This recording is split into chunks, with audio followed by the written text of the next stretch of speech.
Guys, welcome to a classic movie review of 1962's Lawrence of Arabia, starring Peter O'Toole, Jack Hawkins, Alec Guinness, Omar Sharif, and many others. Now, this was directed by David Lean and stands as one of the grandest and most revered films in cinema history, no less. It's a sprawling epic with a near 4-hour runtime that continues to captivate viewers with its scale, depth, and craft.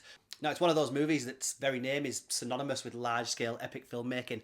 Lawrence of Arabia is essentially the study of a single man, T.E. Lawrence, a British officer who played a pivotal role in the Arab Revolt during World War One. But this doesn't simply recount historical events. Instead, it delves deeply into the psyche of a man who is caught between his allegiance to the British Empire and his admiration for the Arab peoples, against the backdrop of literally some of the most breathtaking filmmaking ever. Let's take a look.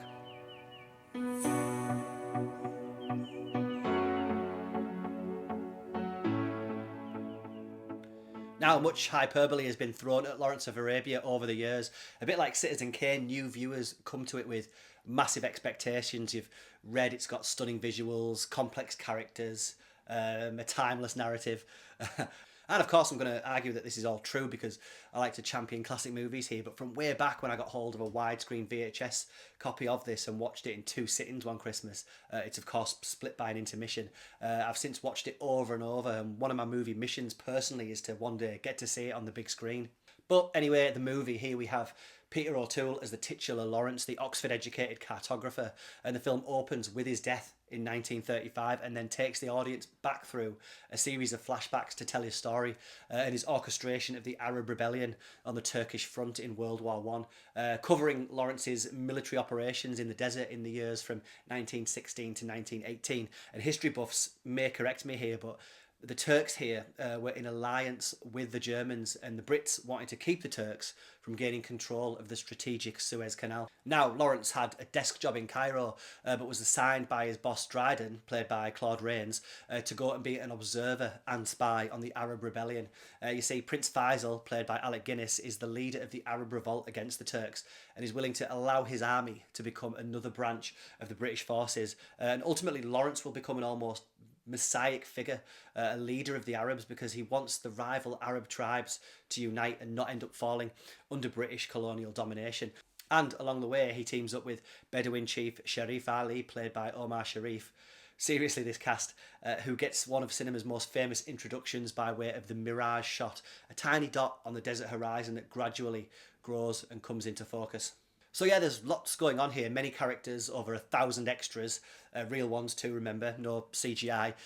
You had to drag all those people and hundreds of horses and camels across the desert for the whole shoot in testing conditions. But it's absolutely worth it because the film is filled with striking, memorable imagery and sequences. The aforementioned mirage shot being obviously one of the famous ones, but Lawrence striding across the wreck of a bombed supply train, that jump cut from the burning match in Lawrence's hand to the rising desert sun rivals 2001's Born to Spacecraft shot.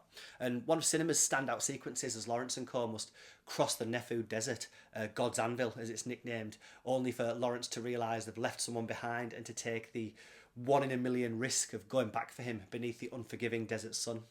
And there's countless more, of course. Director David Lean also masterfully uses the desert to communicate both the physical and psychological challenges that Lawrence faces.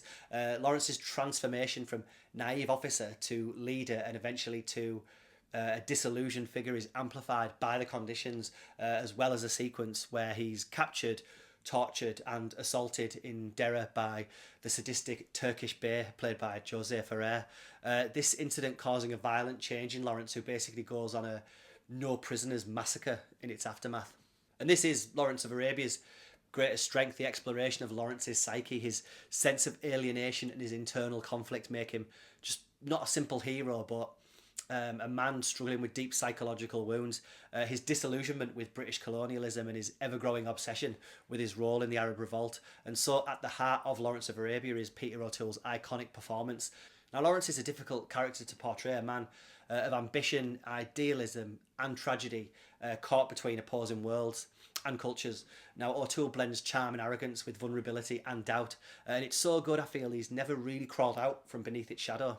Now, the supporting cast, like I mentioned, is basically thespian royalty. Guinness, Quinn, Sharif, Hawkins, Ferrer, Rains, Quail, Kennedy. It's an embarrassment of riches for sure, all marshalled by a director that made this between Bridge on the River Kwai and Dr. Zhivago. Smarty pants. But seriously, this is David Lean's finest hour, or 3 hours and 47 minutes, which is saying something in a career like his. Now, one of Lawrence of Arabia's most pronounced themes is of identity. Of course, Lawrence is both a product of British imperialism and a symbol of the potential for Arab unity. Now, his struggle to reconcile these two identities is basically what the film is about. As he becomes more deeply involved in the revolt, Lawrence's own sense of identity becomes increasingly fractured. Now, these days, you can't ignore the fact that the film also raises questions about the nature of imperialism and the consequences of British colonial ambitions, but the film critiques not only British imperialism, but also the ways in which the West has historically, and to be honest, continues to impose itself on the East. There's certainly more undeniable white saviour vein running through this movie, and the film's been controversial over the years for this, and even banned in many Arab nations.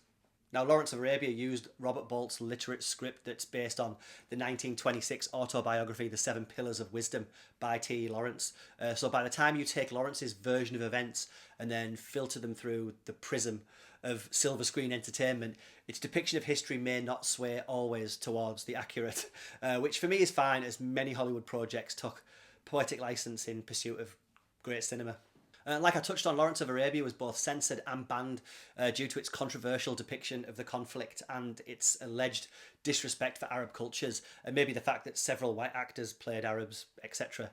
I can't go without mentioning Maurice Jarre's musical score here, which is an essential component, all sweeping strings and powerful brass. It's one of the most recognisable film scores in movie history. So yeah, we could go on because this is a masterwork from a filmmaker operating as his talents began to crest, filming on location with acting talent to spare. There's not really anything that ages the film, perhaps its overture and intermission aspects.